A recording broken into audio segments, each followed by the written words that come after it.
Welcome back to Tecno Tutor TV. Today, I'm going to show you exactly how to sign into YouTube TV on your smart TV. It's quick, easy, and I'll guide you through every step. Let's get started. First, make sure you have the YouTube TV app installed on your smart TV and that your subscription is active. You'll also need your smartphone or computer nearby to verify your account. Step 1. Open the YouTube TV app on your television. Navigate to the Sign In button, usually located at the bottom or top corner of the screen, and select it. You'll see a code appear on your TV screen.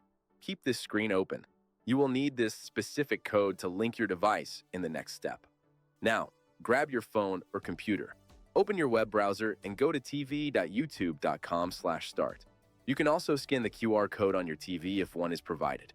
Sign in with the Google account linked to your YouTube TV subscription.